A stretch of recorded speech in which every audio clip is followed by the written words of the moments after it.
Bonjour à toutes et à tous. La communauté d'agglomération de Cap-Atlantique vous présente le rapport d'activité 2022 sur le prix et la qualité du service public des équipements aquatiques.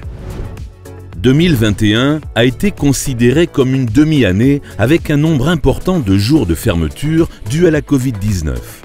En 2022, première année du renouveau, les fréquentations sont plus élevées grâce à la réouverture des centres sans restriction. La gestion des centres aquatiques à Piriac-sur-Mer et à Guérande était déléguée à la société Equalia depuis le 26 septembre 2017 pour une durée de contrat de 5 ans.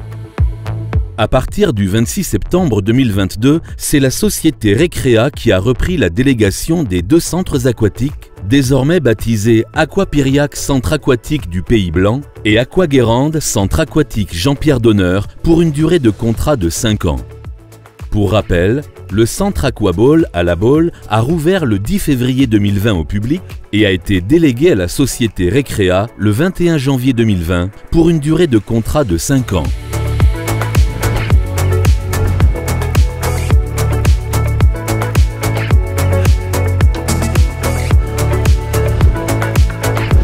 L'ouverture des centres aquatiques de Cap-Atlantique est en hausse par rapport à 2021 avec 352 jours d'ouverture pour Piriac, 355 jours d'ouverture pour Guérande et 349 jours d'ouverture pour La Baule.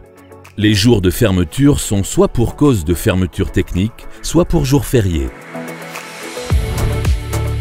La fréquentation globale 2022 a augmenté de 56,1% avec 268 535 passages par rapport à l'année 2021 qui comptabilisait 172 047 passages.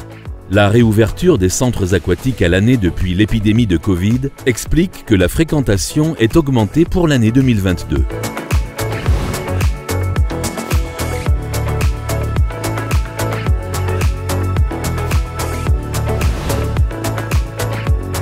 On note une répartition assez homogène pour les centres aquatiques de Guérande et Piriac, avec un nombre d'entrées beaucoup plus important pour le centre aquatique de La Baule.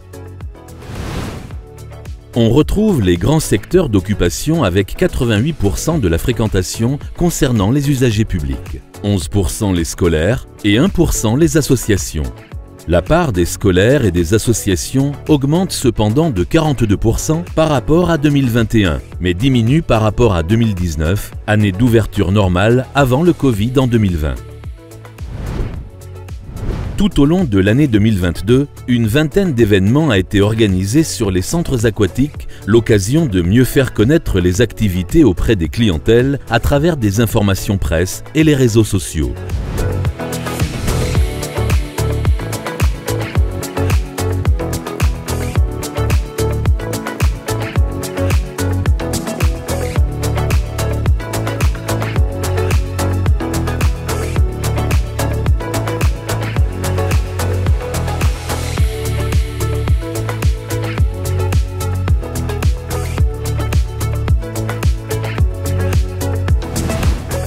Pour la rentrée 2021-2022, la répartition géographique des écoles par centre aquatique est la suivante.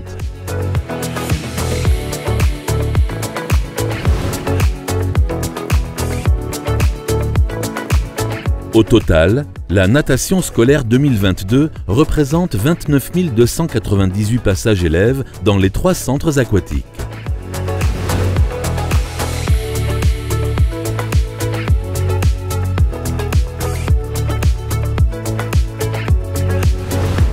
Un livret de compétences commun aux 3 centres aquatiques est actuellement distribué. Il avait été réactualisé en 2018. Ce livret est diffusé auprès de l'ensemble des nouveaux élèves du territoire et permet à chaque enfant de suivre sa progression dans l'apprentissage du savoir nager de la grande section au CM1. 4067 entrées ont été comptabilisées pour les associations dans les 3 centres aquatiques en 2022. Les associations accueillies sont essentiellement des associations de plongée, de triathlon et de sauvetage. Une augmentation de 24,7% est constatée entre 2021 et 2022 sur la fréquentation des associations, mais une diminution de 43,1% est constatée entre 2019, année d'ouverture normale avant le Covid en 2020, et 2022.